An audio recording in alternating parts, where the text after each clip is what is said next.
À 5 longueurs de la 6ème place, les Violets du SA15 ont l'intention de capitaliser un nouveau succès pour s'accrocher aux équipes de tête. En face, Brive est en quête d'une deuxième victoire hors de ses bases cette saison. C'est Erwan Nicolas qui est le premier à entrer en action pour sanctionner l'indiscipline briviste. 3 puis 6-0 en faveur des Angoumoisins.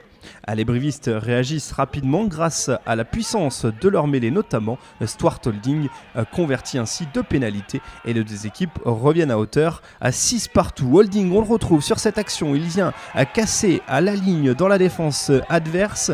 Après un point de fixation, Marquez va chercher Demba Bamba, le jeune international assure la continuité du jeu. Le demi de mêlée qui envoie cette fois-ci Saïd Iresh fixer la défense charentaise. Le retour petit côté pour Marquez qui va chercher Axel Müller, le ballon jusqu'à Stuart Holding qui fait l'effort de rester sur le terrain. Après ce point de fixation, Marquez va retrouver le soutien de ses avants.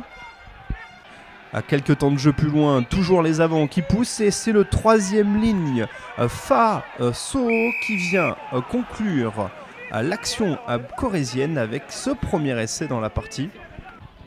Sur cette action, on admire sur le service d'Hervé et de Müller la bonne attitude de Stuart Holding pour rester sur la pelouse, puis la conclusion de l'action avec Faoso, un essai transformé 6-13, c'est le score à la pause.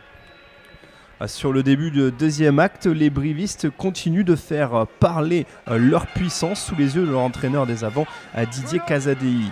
La mêlée qui met dans le bon sens les brivistes. Hervé qui va chercher son arrière Scholes. Celui-ci est tout près de conclure. Finalement, le ballon est ramassé à quelques centimètres par les Corésiens.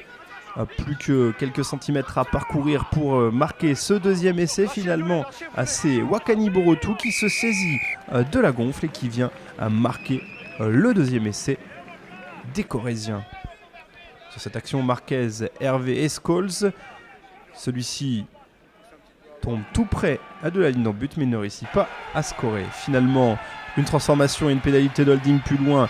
Angoulême est mené 6-23, mais les Charentais vont réagir. À l'orgueil, ils essayent de venir marquer un essai avec la fixation de Coletta Ayestaran qui colle au ballon, qui essaye de mettre à mal la défense adverse.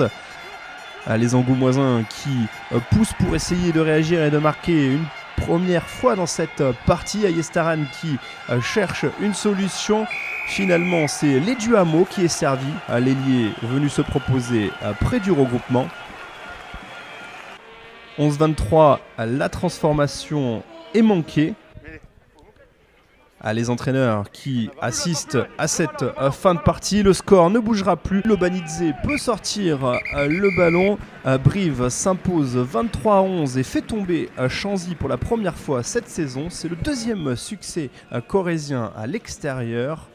Les brivistes qui s'installent sur la 3e marche du podium en compagnie des Bayonnais.